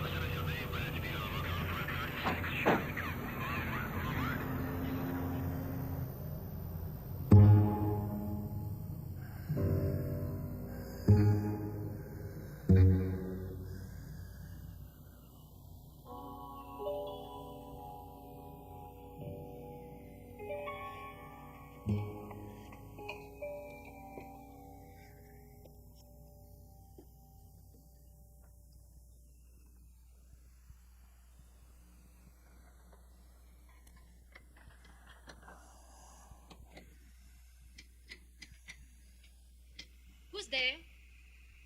We're closed. Please go away. We're closed for the evening.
19th, 3 a.m. The police station was a circus of activity, a three-ring madhouse of reaction to the sixth kill. Even Captain Schubert seemed to know they'd had it now. The saving a miracle, their prey had gone to Earth again and wasn't going to show his corpse-like face for another 21 years. A certain reporter being bailed out knew it, too. Knew it, and was fit to be tied by it. Hey, Schubert, okay? Okay, Schubert? I told him, the idiot? Kolchak. I told him, but would he listen? No, he didn't listen, no. I've been a policeman for 37 years and an idiot for twice that long. You were supposed to be Puyallup with the daffodils. Where? Kolchak, I'd like to leave you here forever. I'd like to see they lock you up in a jail cell for 1,000,000 years. And if you don't shut your mouth, if you don't... Vincenzo, what's the matter with you? You want to see a doctor, you know? I'm serious. You sound terrible. It's awful. What have you done to that poor man? I have never seen anyone so close to total starved insanity before. He just disappears. We had him cornered in the alleys behind the Richards Clinic, and he disappears. Just like that. Oh, come on, Skelly Cat. You knew this was going to happen. I'm going to brew my own undead version of the elixir of youth. Oh, come on. I've got my spooky science lab all set up. I've got the beakers, and I've got this thing, and I've got a bubbling cauldron, too. Oh, and a blender I borrowed from a witch on materializing leave. Yeah, well, I got to keep these maggot-free cheekbones looking zombalicious. You're already dead. Everyone's running. Exactly. I don't want to rot. I just want to stay undeader. And me, freshly pickled, like a classy corpse at a day spa.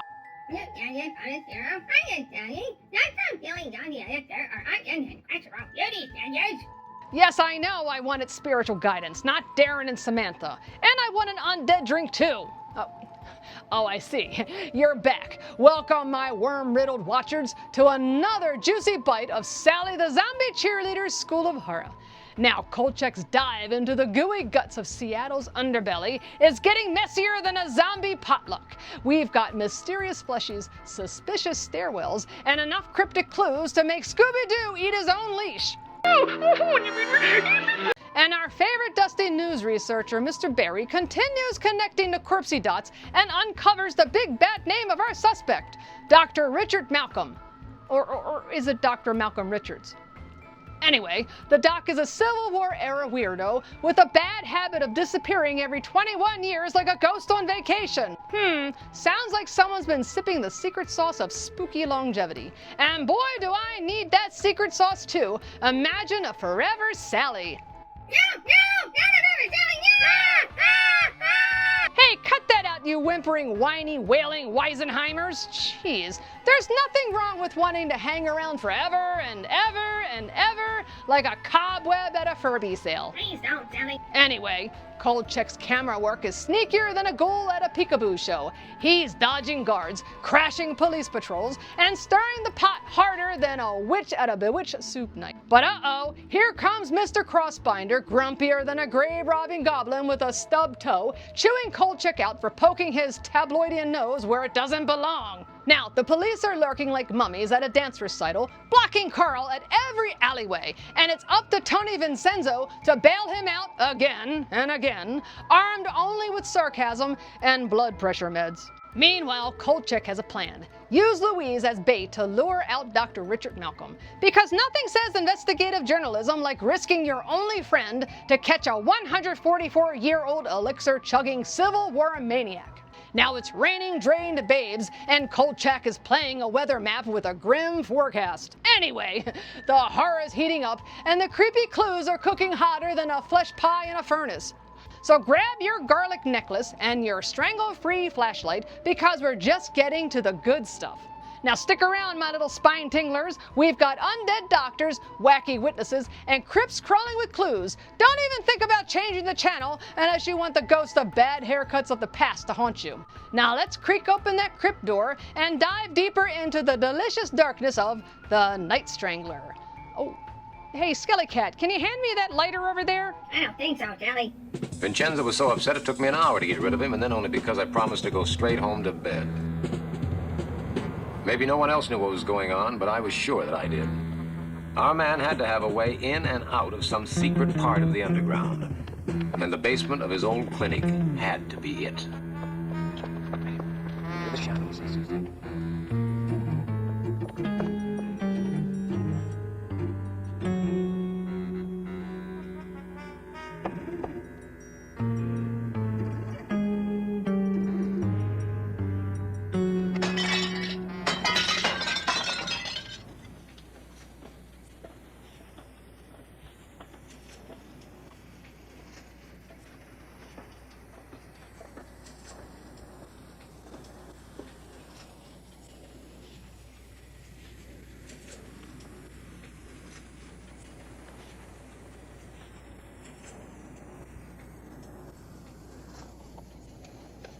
You're not going to go down there. You stay here.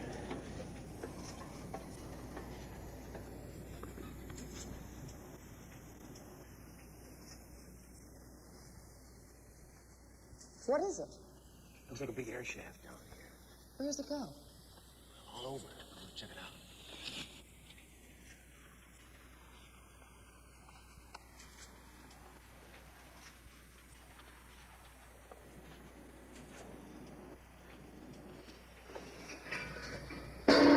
Colonel, are you all right? Yeah, sure, of course. Listen, you stay here. I'll be right back.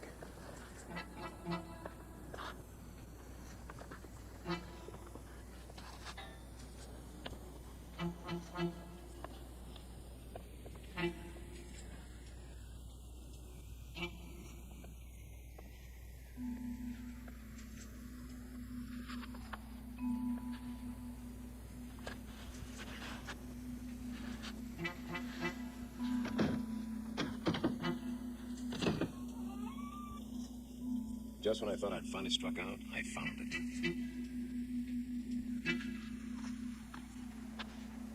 It's in there.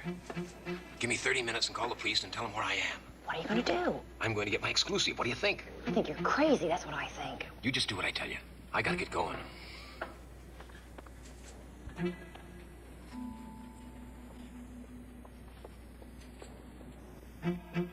Here it was, the hidden city beneath Seattle's underground. I was descending to the world of yesterday, the world of the 19th century, of bustle pads and high-crowned hats and Queen Victoria.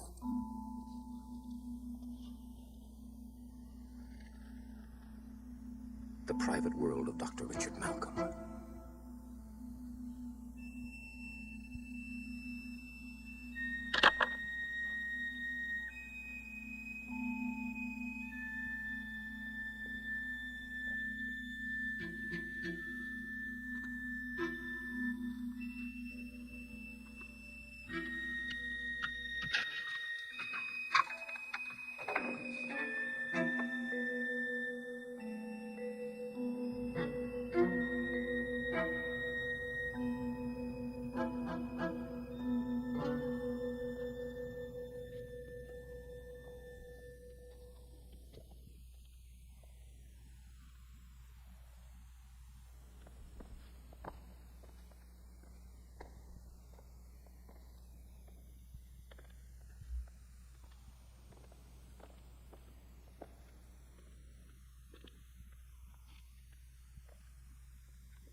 that was the missing ingredient. By Sally, I think I've done it. My elixir's done. Now we just have to test it. Oh, wait a minute. Hey, Skelly Cat. No way. Forget about it. No. No. Anyway, Don't even think about it. I'll get you later. No, I don't think so. Skelly Cat, the fleshies are back. Welcome back, my boneyard besties, to more macabre mayhem at Sally the Zombie Cheerleader's School of Horror. And set aside the elixir for a moment, but say it ain't so, not Grandpa Monster. How could you? Not in the wardrobe, not in a box with a fox. Skelly Cat, that's not how you treat a count. Sonny, that really wasn't Grandpa Monster, you know. That was just a poor beggar with a cape and a tragic wardrobe malfunction. It was wrong basement at the wrong time. What? Oh, come on. The next thing you're going to tell me is that the Addams family isn't real either. And I had brunch plans with Morticia Addams. You do know they're fictional, right? Blasphemy! Huh. I refuse to live in a world where undead sitcom icons aren't real. Next break, we're lighting a candle for Grandpa Munster with brain-scented wax. I mean, come on, you can't just drop a Dracula like a dusty dish rag. That's undead disrespect. Now, we just saw Kolchak finally put the squeeze on our undead doctor, and oh boy, it's getting juicier than a fresh brain surprise. Now, Kolchak is in hot pursuit of Dr. Richard Malcolm, who's been out there preserving himself longer than a Twinkie in a time capsule. And if Kolchak's gonna save anyone, he's gotta go full monster hunting mode, like Van Helsing with press credentials. We've got cobwebs, coffins, and enough crumbling underground drama to fill 5 Scooby-Doo episodes and a bus past the Weirdville. Hey, Sally, any luck with that elixir? Yeah, drink it and let's see if you preserve yourself or explode. Arabelle, the popcorn's popping. I can't wait. Yeah, pop, pop, pop, boom. Hey, stop that. If Dr. Malcolm can have an elixir, so can I. And I'm not gonna blow up. I'm gonna test it first. Never find someone else, Johnny. Anyway, oh, can we talk about that dining room scene?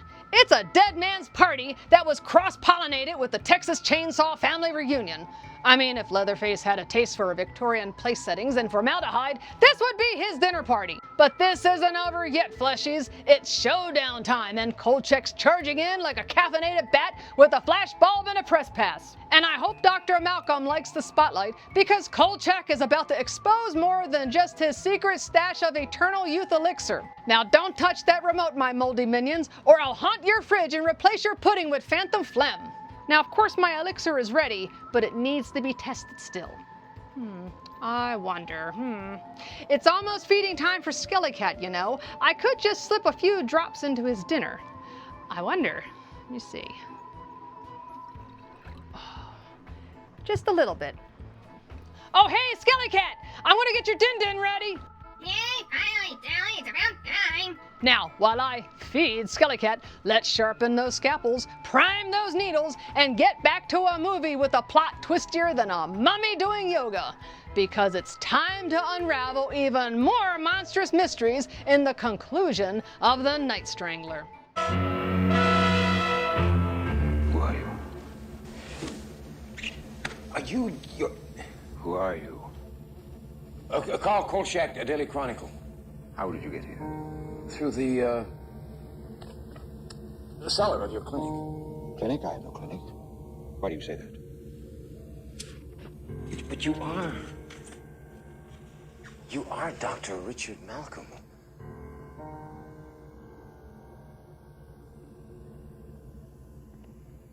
I've seen you somewhere before. Oh, well, you almost killed me the other day in the alley. What are you doing here? What am I doing here? Well, I thought I'd drop in and find out about you, you know, so I could tell my readers. Your what? My readers? His readers. Did you hear that? Nobody is ever going to hear from you again. Well, I think I'll go now. You profane my world, sir. I will not permit you to live here, to stay here, to exist here. I'm just a dumb reporter doing his job.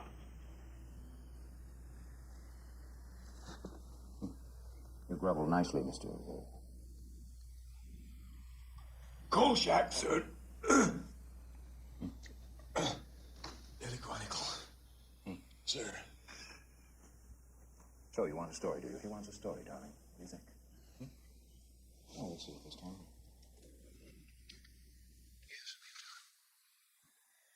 Why not? Why not? It seems only fitting that one other person in the world ought to know the facts. Before he dies. Yes, Mr. Kolchak.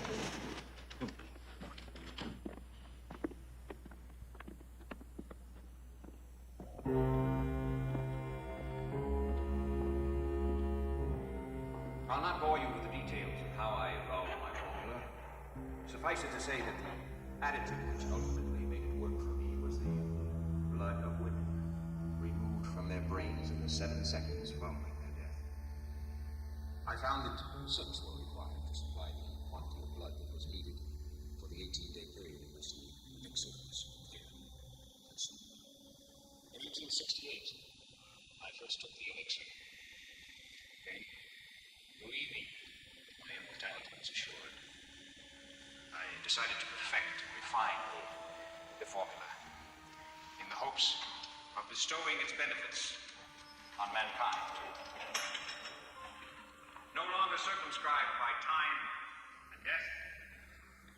What wonders on this earth would men not then? Yes. Then, in 1889, my world collapsed. Yes, 1889. Your family died and you began to age. Are you going to listen? Are you going to listen? Or are you going to interrupt? No. Listen. I discovered that the effects of the elixir were not permanent. I began to age. I had to kill again. To restore myself. That's why you look the way you do now, isn't it? Yes.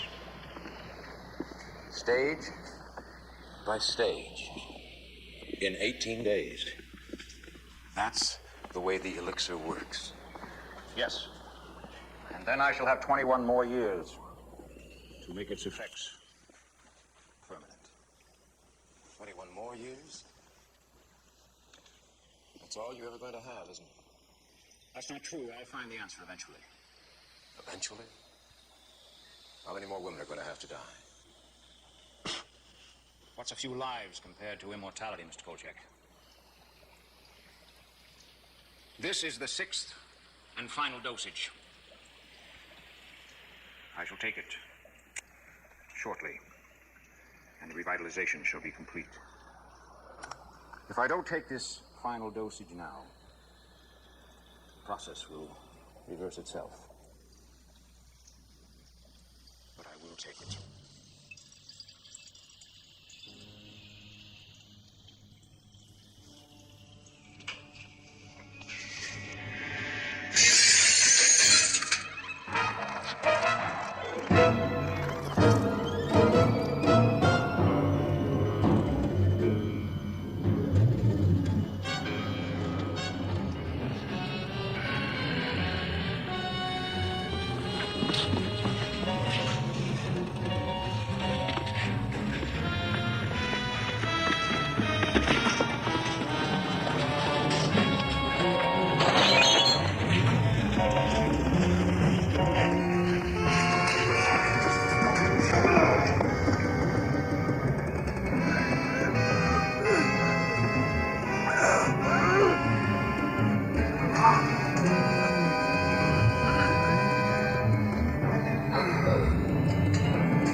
Hey, buddy boy.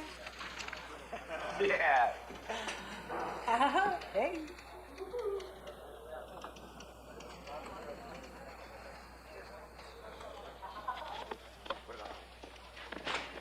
Vincenzo! What kind of a dirty, rotten, stinking deal is this? All right, now hold it now, pal. Hold it. Don't call me! I've heard of yellow-livered sellouts before, but this I don't believe. Now, wait a minute, What is this Kolchak. identity unknown garbage? Where is my story? You want your story? Yeah. All right. I'll give you a story. All 20 copies. What do you mean 20 copies?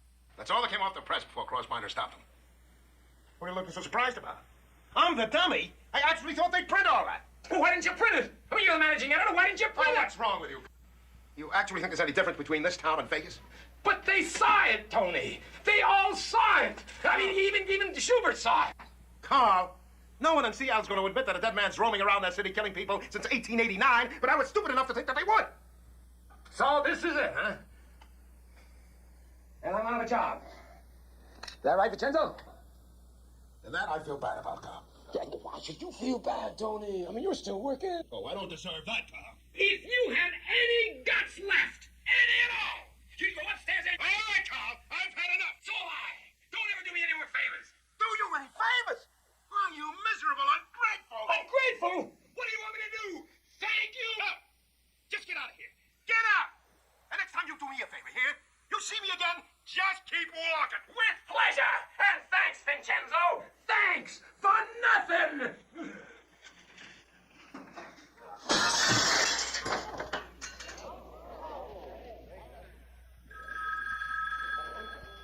Hello. Oh. Yes, sir. Yes, Mr. Crossbinder. Right. I'll be right up.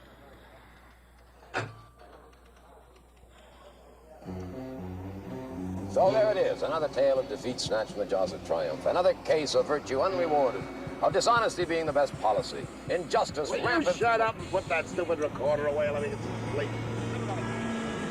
Get that story published. No, don't tell me when I'm going to get published. Nobody's going to kill this story. It's already been killed, Kolchak. Bury it. Not this one, no, sir. I'd like to see somebody shut me up on this one. Can anybody shut you up? Mr. Vincenzo, you are a passenger in this car. This is my automobile. You remember what you said? I never want to see you again. I never want to talk to you again, remember? Yeah, I remember. That was before I was 5. Yeah, that's right. Well, don't worry about it, Tony. You're going to love it in New York. New York? New York. Yeah, that's where we're going. And you're lucky to be going with me. I suppose I should consider myself lucky, too.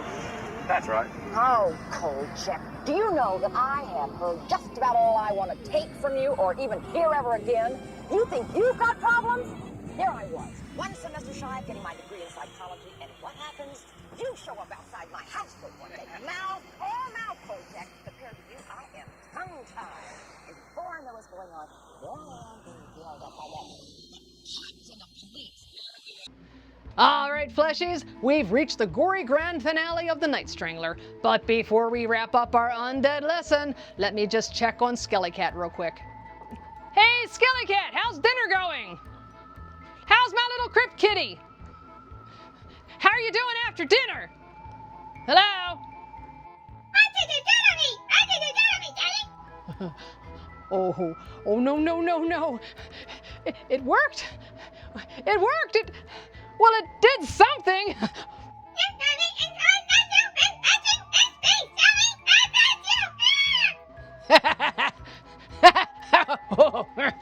Okay, maybe slipping a tiny sample of my homemade elixir of undead youth into your kibble, well, it wasn't my brightest or best idea. But hey, your fur is so shiny now, and you'll never change. It's great. Oh, come on. It's okay anyway. There's nothing to see here, class. Let's refocus our rotting attention spans on the conclusion of the Night Strangler. Because that's what we're here for, right? Note to self. Undead blood elixirs need less me. Maybe less Sally? Wait, what? Did you add your own dummy blood? Sally, how could you? Maybe it called for blood and I don't have any fleshies lying around, so. It's horrible. I can't believe you did this to me. What are you thinking? You don't. Oh, okay. I'll try to fix that. I promise I'll try to fix you. Honestly, Sally, you turned poor Skellycat into a doorstop. That wasn't an elixir. That was an allergic reaction to rotten Sally blood. Skellycat's lucky it didn't disappear into a lost alternate universe. Seriously, undead youth serum? More like undead whoop serum. Hey, now cut that out, you heckling husks of sarcasm. The elixir was technically untested, and I had to test it on something, and I didn't know what was going to happen. Besides, it's the thought that counts, even if it turns your bestie into a squeaky desk ornament. I kind of... Anyway. Now, wait a minute. Hold your haunted horses and someone pass me a cold compress full of ectoplasm because I'm completely zombified with the conclusion over this movie. Let me get this straight. Grandpa Munster is dead. I mean, dead. Like, properly deader than Drax's date at a vampire prom. I thought Grandpa Munster was immortal. He had the cape, the panache, and a sense of humor darker than my under-eye circles. And the $6 million man's boss is sucking all the ladies dry every 21 years to preserve his best interests? And then there's Dr. Ghoul. I mean, Mr. Crossbinder. He fired Kolchak and Vincenzo, too. I mean, what is this, a horror newsroom or an HR nightmare from a cursed office building? And let's not forget the Wicked Witch of the West, Margaret Hamilton. She didn't even toss a single fireball, get a single pretty, or drop a single house. I feel robbed, I tell you. And the real kicker, the baddie behind all the blood-sucking brouhaha, Oscar Goldman. You know, the Bionic Man's boss? I mean, what is he doing moonlighting as a 144-year-old juice-sipping, lady-throttling underground ghoul? Is this some sort of crossover episode or a fever dream brought on by an expired embalming fluid? And why didn't he just build himself better, stronger, faster?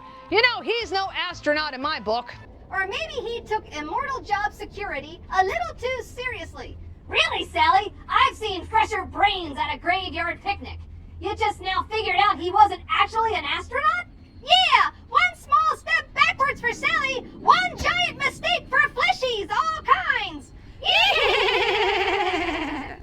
Okay, that's enough out of you. And you know what? I refuse to be mocked by a haunted rag doll and a zombie doll with the IQ of lukewarm liver pate. And you know what?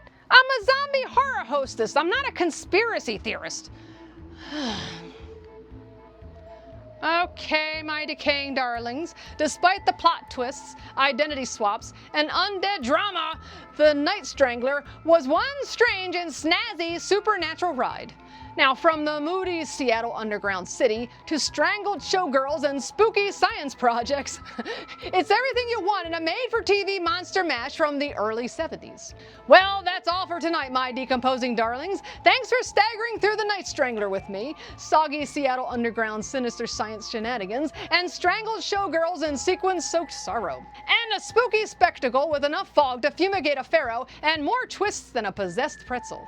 But don't drag those dusty feet just yet, because it's time for our takeaway lessons.